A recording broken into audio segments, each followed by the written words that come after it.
Good morning, my dear ones. Welcome to Mount Adams Buddhist Temple.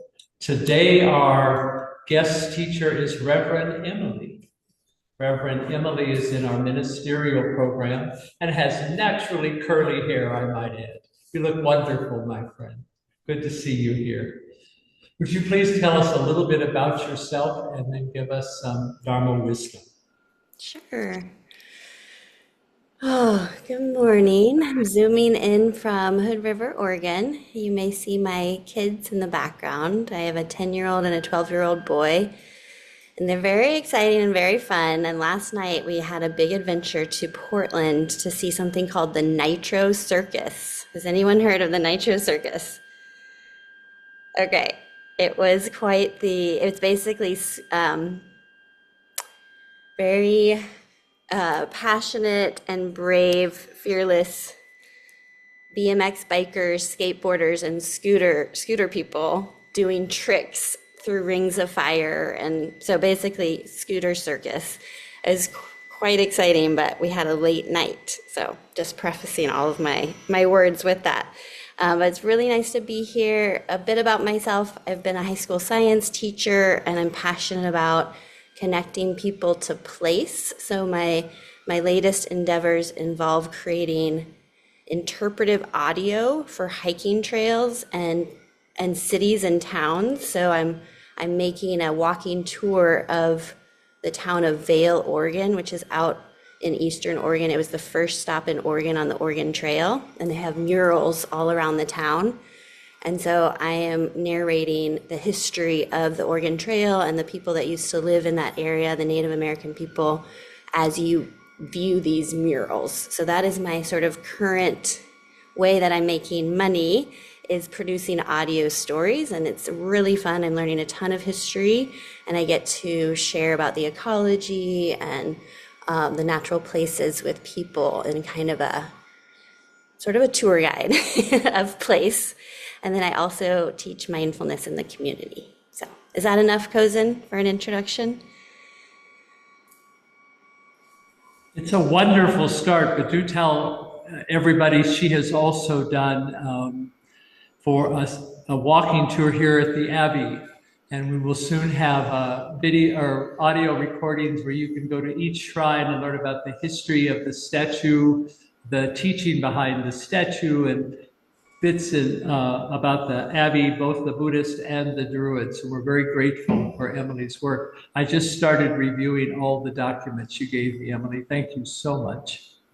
Yeah, because I think, Taikozen isn't always around, and there's so much backstory to each statue, where it came from, how we got it. And then, of course, Taikozen has so many personal stories about how he became a monk. And yeah, just wanting to create some audio for people visiting. So hopefully, once I'm hopeful that it will get out soon into the space, and and then there's a legacy there, right? People love to tell their story, and we'll always have Taikozen's words and passion about what he's built at the Abbey, which is really quite special.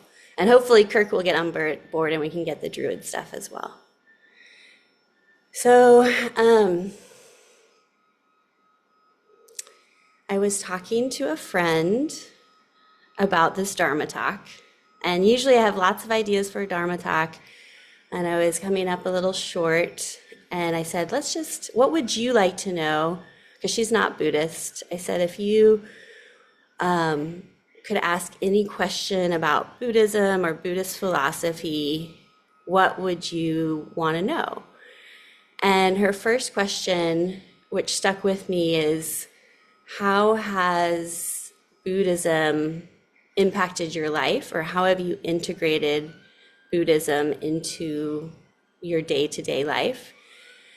And my initial reaction was, well, of course it's the precepts, because I often, in coming across just everyday life, I'll be presented with a conundrum.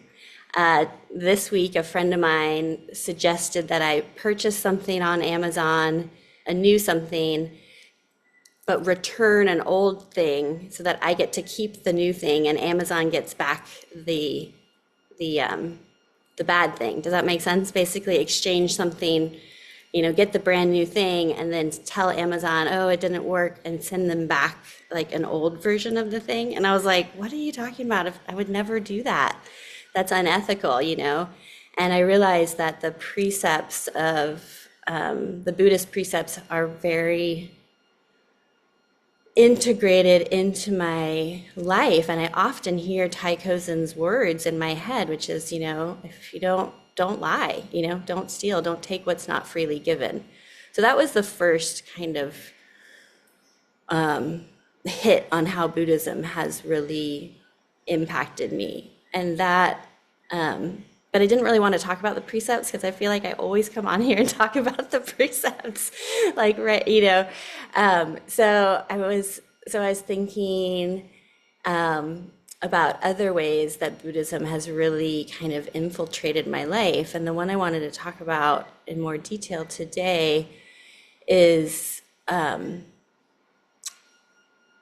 really that it's given me a framework, a psychological framework. And I want to preface this by saying that I think in the West we've taken parts of Buddhism out, like sort of as a colonial mindset, we've taken parts of Buddhism out of their natural environment and incorporated sort of Western.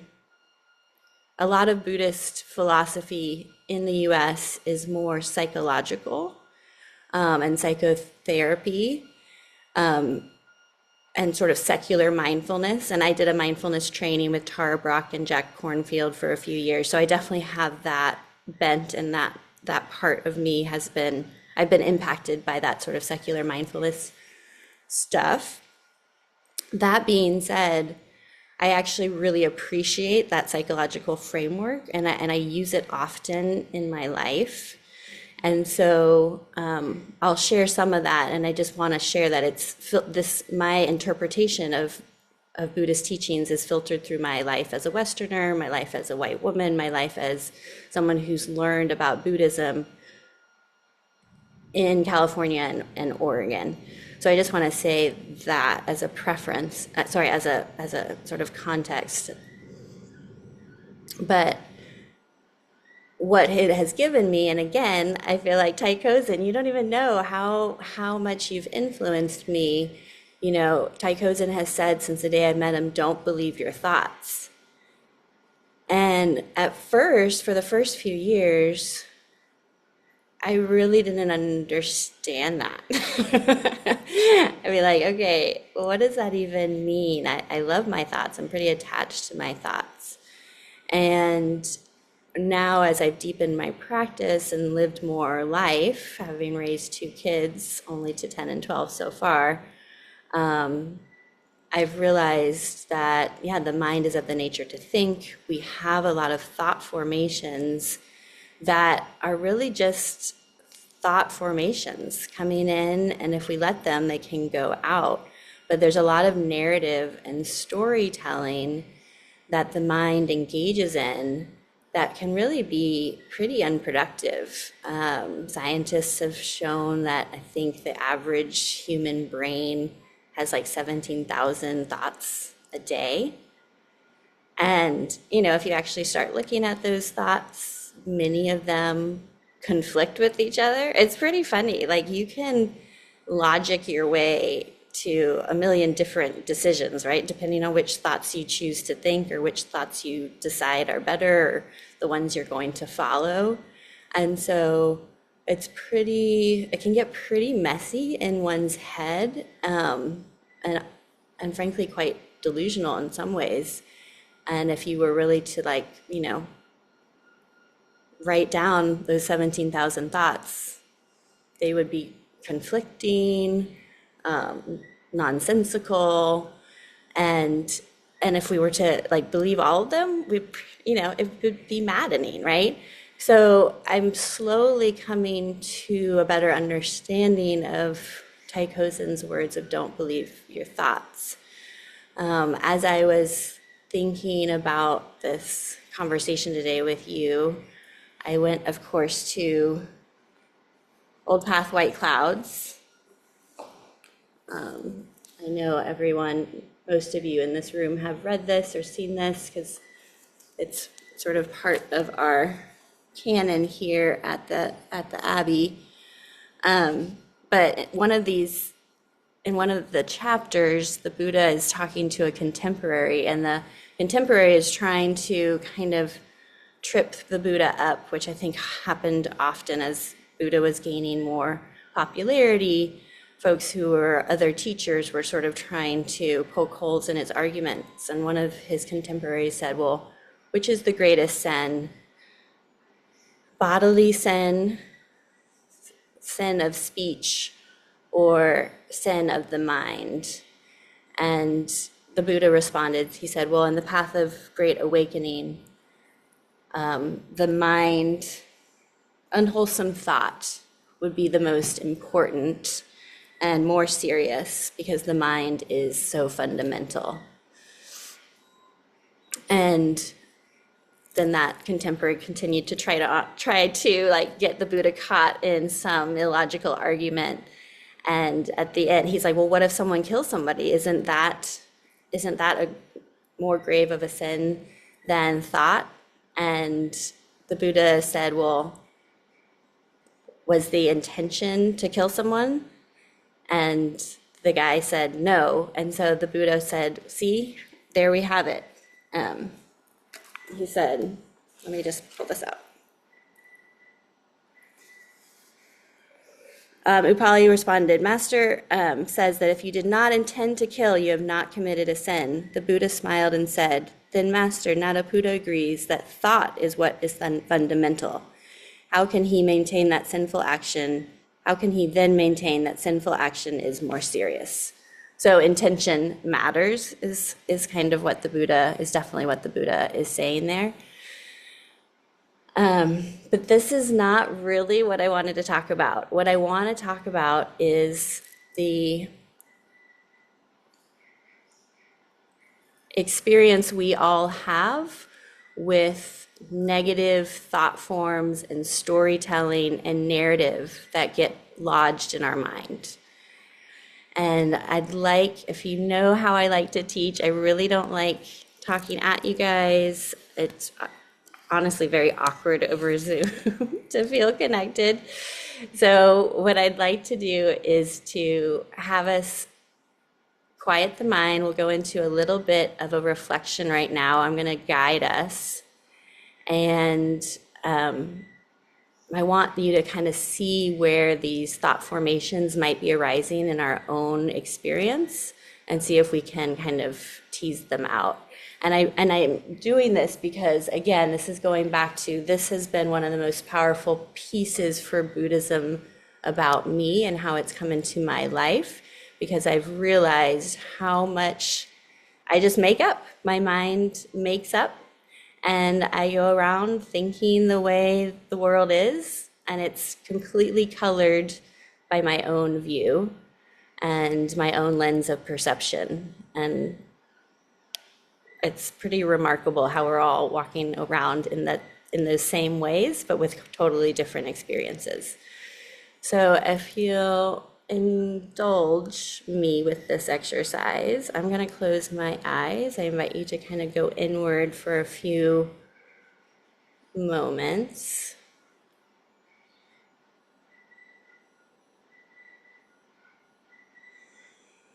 And I want you to bring into your mind, your heart and your mind, a situation that may be troubling you. So something that's present in your life. Maybe you got into an argument with a coworker, or you're having a parenting challenge. Maybe you're having a body pain or a health challenge. And if you can, just pick one thing that's causing some friction in your life. And see if you can bring it to the surface. So it doesn't mean, I'm not asking you to really deeply feel all the emotion around it, but see the characters, what that person said, what you said, what action was taken or not taken.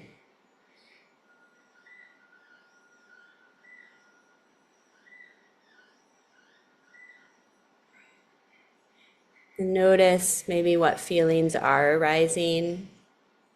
We don't have time to process deeply the feelings here, but notice if there's maybe fear, worry.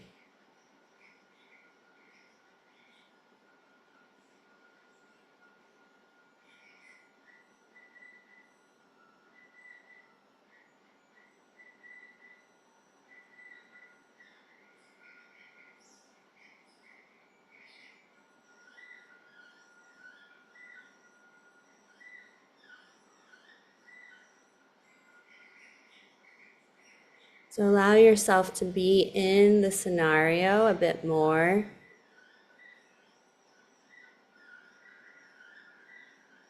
Really deepening into the situation.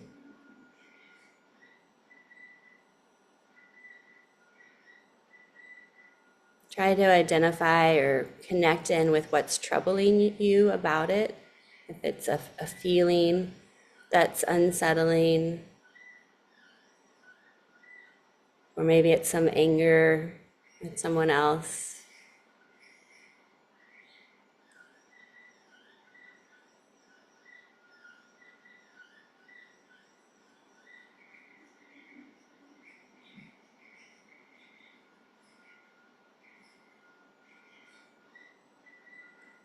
Now I want you to notice if there's any, what is the narrative or the story that might be here?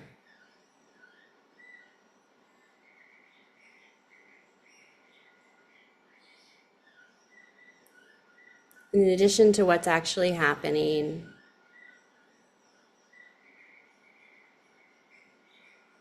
can you identify perhaps it's often some self-criticism, perhaps some shame,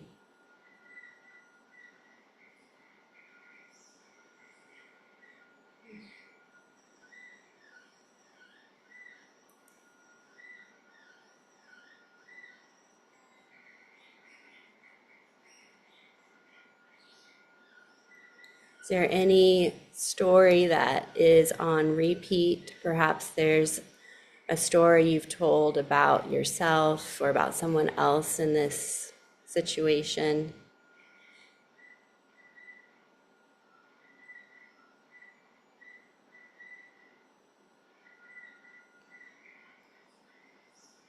Often our stories involve the words always or never.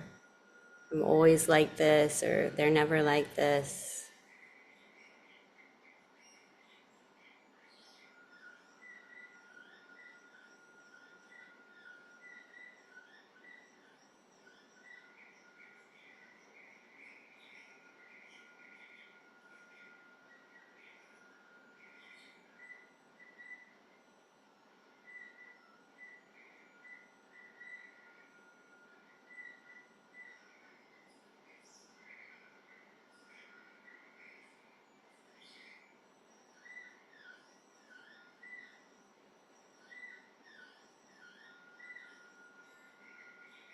They're really investigating what is sort of the broader narrative around the situation.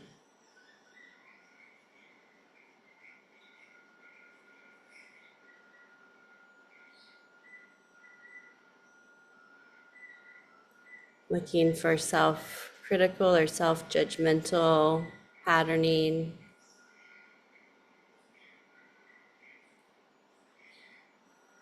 Or ways in which our mind, our thinking mind, is layering on top of what actually is with additional layers of historical experience, past experience, conditioning, programming from our culture, from our parents.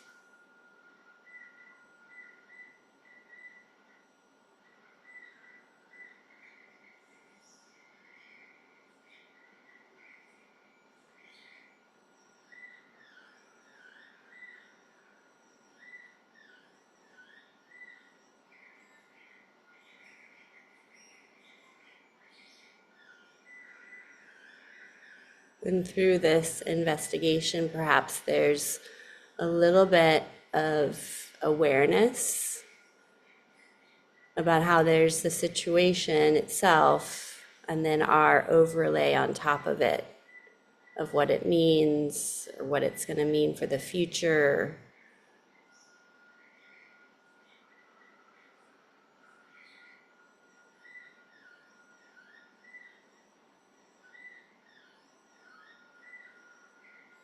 So we're going to gently, you can let that scenario go. You can, if it's something that's really active, you can commit to picking up here later, looking at it more deeply later. Gently open your eyes and come back to the room if you went inward.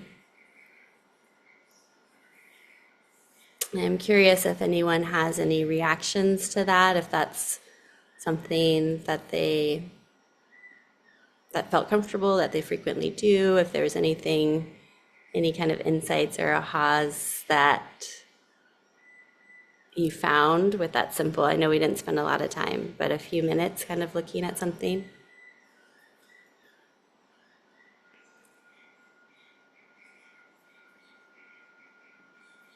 And if not, that's okay too.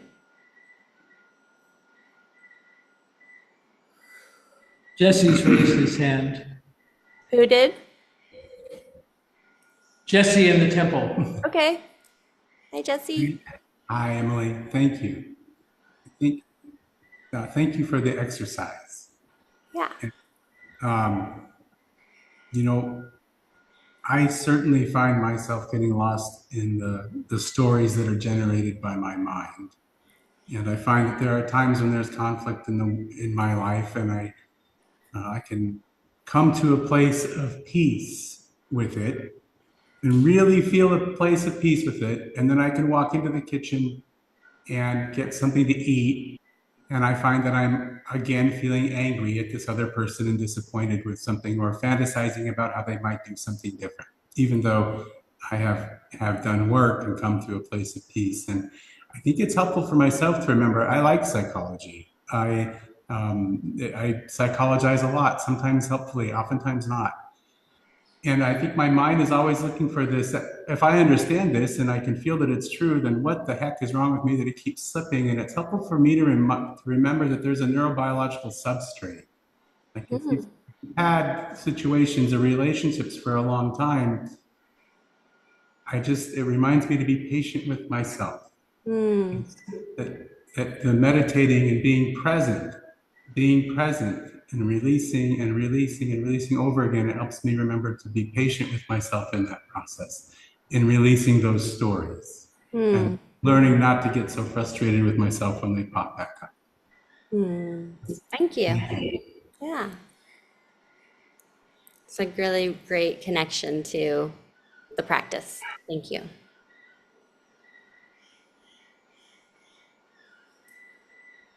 Anyone else want to share anything?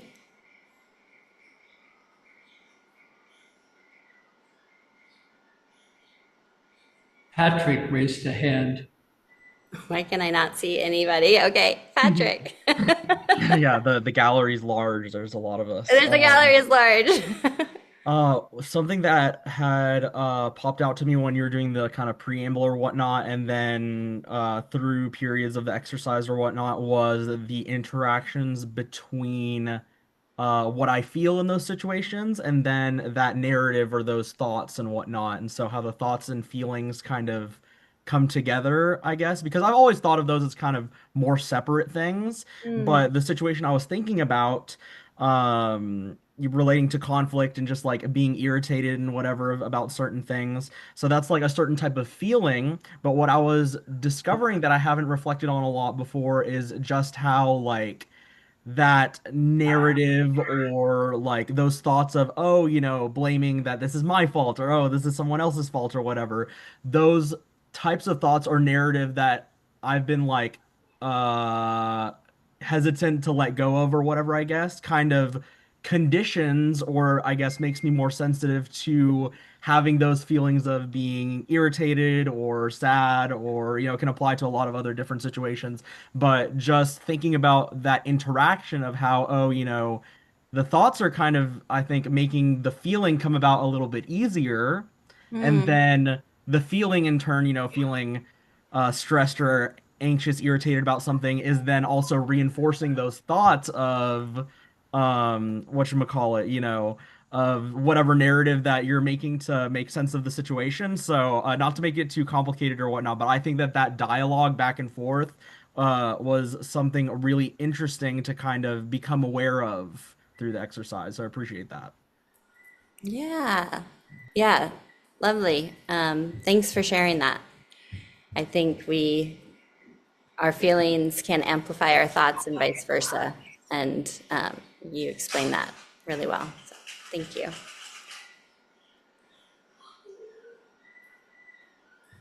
Sorry, my son just interrupted that. I knew that was going to happen at some point.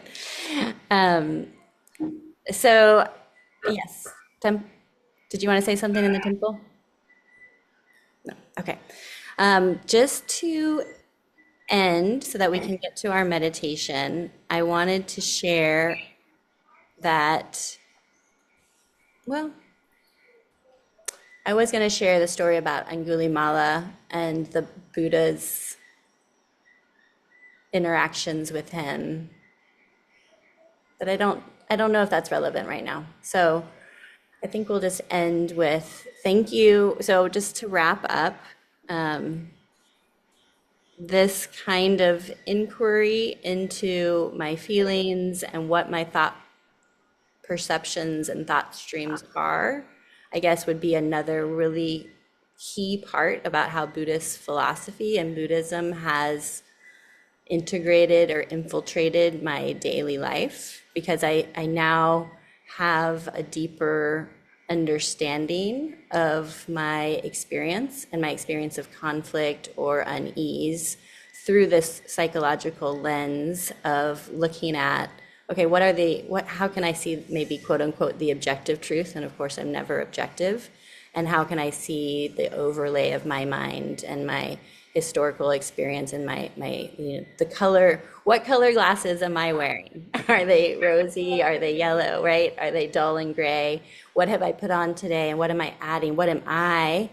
And what am I, and kind of my karmic baggage of many generations of trauma and history. How am I bringing myself to this experience without judgment, right? And that's the other thing. And I would say the third thing that Buddhist philosophy has brought to me, of just that very compassionate, very non-judgmental, non-measuring mind of just looking and being with what is. Anyways, I could go on and on. I'm realizing Buddhism infiltrates and permeates a lot of how I view the world. And until my friend asked me that this week, I don't think I would have thought about it, because it actually is so woven into the fabric of who I am. But there's really a lot of goodness there. So thank you for listening, and appreciate your time today.